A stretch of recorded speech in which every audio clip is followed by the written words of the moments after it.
Speaking of the cavalry, Russell, here's a famous revolver which was issued to all cavalry officers in those days. Ah, yes.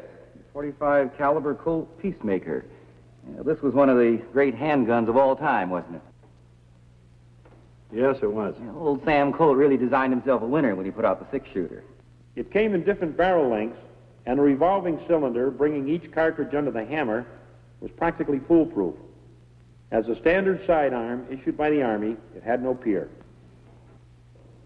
Well, it's been almost 100 years since this gun first appeared. Today's revolvers still work on the same principle. Yeah, that's what I call a good gun design. Well, Russell, the Army has always been interested in good gun design. Come over here and I'll show you an interesting example.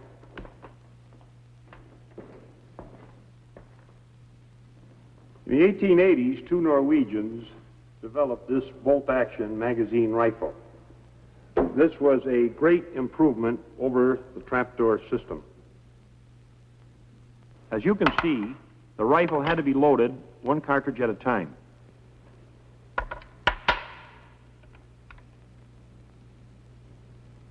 On the other hand, this Norwegian design permitted the loading of several cartridges at one time. And to fire each one, all the soldier had to do was to work this bolt. It ejected the spent cartridge and placed a fresh load into the chamber in one easy motion. In 1892, the Army was impressed with this design and paid the two Norwegian inventors a royalty of $1 per gun to have the Springfield Armory produce the weapon for standard U.S. Army issue. More than 300,000 of these rifles were manufactured here. This was the first time since the Charleville musket that the U.S. Army had adopted a foreign weapon for their military service. Well, if I remember correctly, this was the rifle used by the U.S. Army regulars in the Spanish-American War, wasn't it? That's right. And in the Philippine Insurrection and the Box Rebellion. But that brings to mind another great weapon that revolutionized the Army's weapon system. In July of 1898, a new close support weapon was used against the Spanish at Santiago, Cuba. The Gatling gun, invented by a doctor of medicine, James Gatling, gave the American troops superior firepower.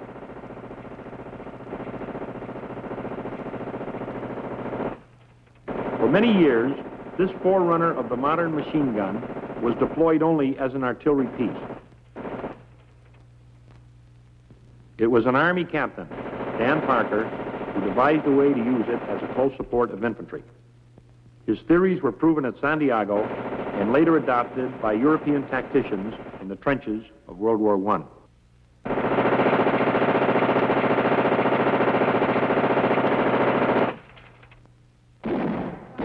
During this same period, while our troops were engaged in the Philippine insurrection, they requested a rapid-firing handgun of heavy caliber in order to stop the human wave charges of the Moros. The fierce Filipino warriors would dope themselves up and charge in a frenzied fury. Our troops needed a large bullet like this to keep the enemy from reaching them. This is the automatic pistol that was developed by John M. Browning. Like the earlier Colt revolver, this is a design which has stood the test of time. Since 1911, the Browning pistol has been the U.S. Army basic sidearm.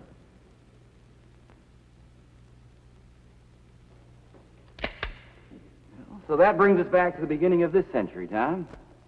What happened here at Springfield then? I'll show you. Well, Russ, the age between 1900 and 1936 was a great age of experimentation at the Springfield Armory. This is one of the fine weapons they developed in this period. 1903 bolt-action rifle. Has a rear leaf sight here, standard Army weapon for many years. It would be safe to say that this rifle was one of the most accurate long-range shoulder arms ever devised. Hitting targets at 1,000 yards was well within the capability of this rifle. During World War I, Sergeant Alvin York received the Medal of Honor for his exploits with the Springfield rifle. He was an expert sniper. He also captured over 100 of the enemy single-handed, merely by threatening them with his Springfield.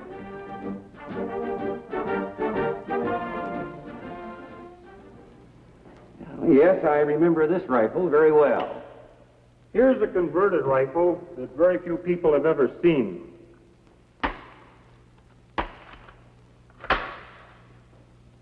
The standard rifle was altered to fit the needs in the front-line trenches of World War I.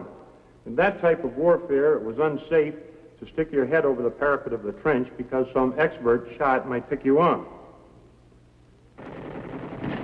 The rifle was converted to lower the butt portion of the stock and fitted with a periscope.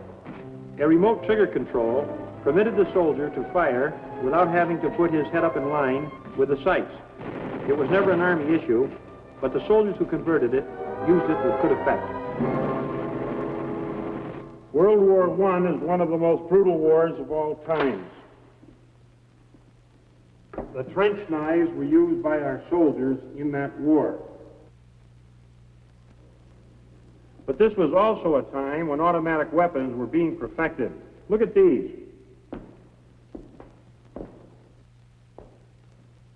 This is the Lewis machine gun. It was developed by Colonel Isaac Lewis, a U.S. Army colonel.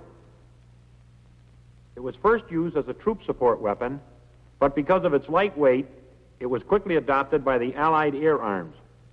This is the machine gun credited with shooting down the great German Zeppelins over England. However, because of this rotary drum magazine, its firepower was limited. The Browning machine gun, perfected by the same man who gave us the automatic pistol, was water-cooled, relatively light in weight, and its .30 caliber bullets were fed to the firing mechanism by long ammunition belts. More than any other weapon, the machine gun gave rise to armored warfare. Of course, Russell, the Germans were not to be outdone. This is the machine gun they used both in the air and on the ground. It was developed by an American, Hiram Maxim. In the mid-1930s, the world-famous M1 Garand semi-automatic rifle was developed here at the Springfield Armory by one of our engineers, John Garand. His invention was given to the United States government as a gesture of Mr. Garand's great love of country, and he never received any royalties, nor payment of any kind. His superb design gave this nation one of our best individual weapons. During World War II, our soldiers fought their way through Europe and the Pacific with this weapon. General George S. Patton claimed the M1 Garand was the finest weapon ever used by the American Army.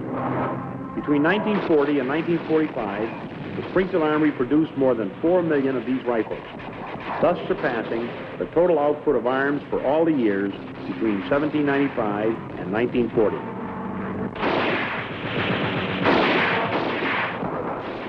And that wasn't all. U.S. Army troops carried the M1 right into the Korean conflict. General Douglas MacArthur said the M1 even outperformed the wonderful model 1903 Springfield, not only for its rate of fire, but for accuracy and rugged dependability.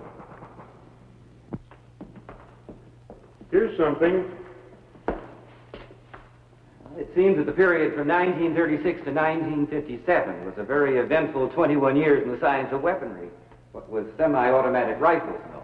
Yes, a lot of new weapons appeared during those years, and these are some good examples.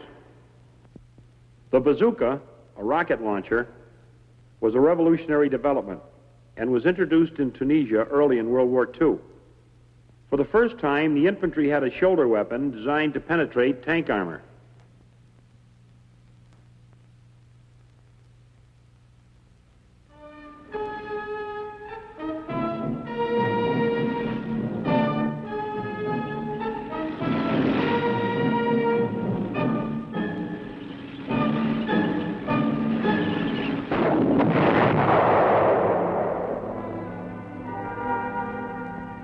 The recoilless rifle here, developed late in World War II, fired artillery shells, and yet was light enough to be hand-carried.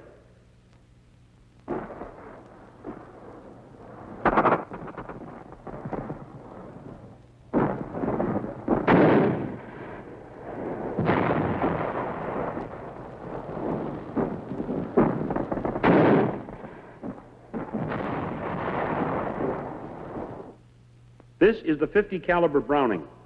It was often used to shoot down enemy planes, while they were making low-level strafing attacks upon ground troops.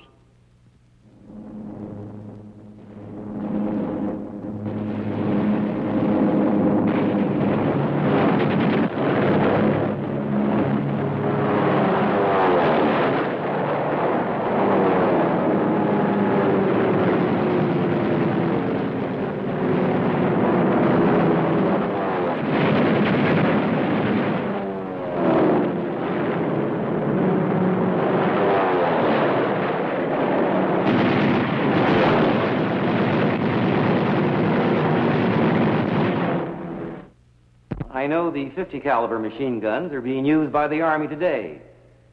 So that brings us up to the present era of weapon development, doesn't it?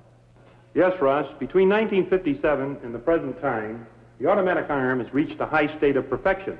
The Springfield Armory played a key role in this development. Soon after the fighting ended in Korea, the M14 automatic rifle became the standard Army shoulder arm, replacing the M1 Garand. It was capable of firing 750 rounds per minute and weighed approximately 9 pounds. When our troops first went to Vietnam, this is the weapon they carried. For real hand-carried firepower, however, nothing can equal the rugged M60 machine gun. It is relatively easy to carry, has a high rate of fire, and uses ammunition in a range of weights for good penetration of heavy brush and undergrowth. It is one of the Army's most useful weapons.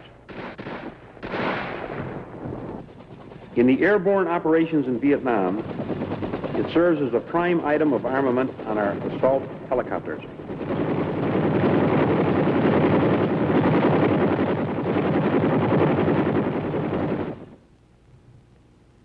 Another special weapon was this M79 grenade launcher.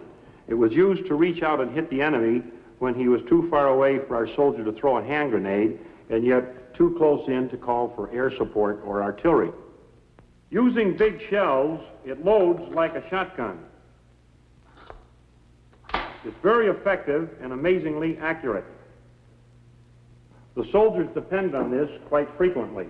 And finally, we have the prototype of the M16, which is used in the jungles today.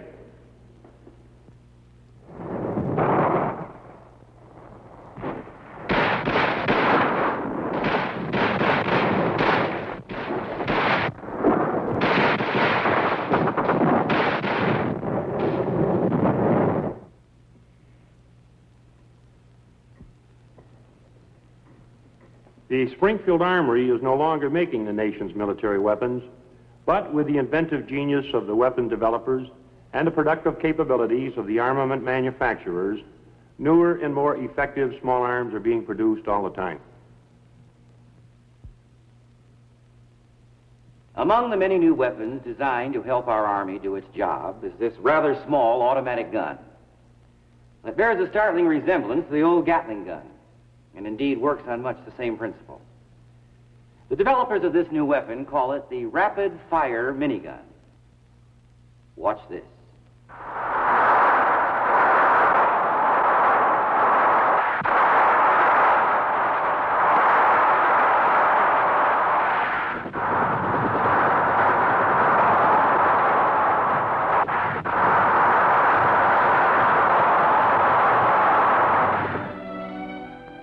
Almost 200 years have passed since the colonial patriots founded this nation through their armed rejection of British rule.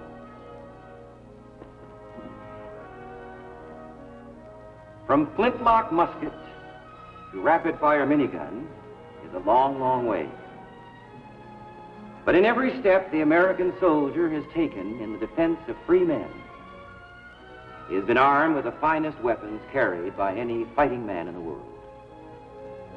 He has been secure in the knowledge that he would be backed in war and in peace with the guns at Springfield.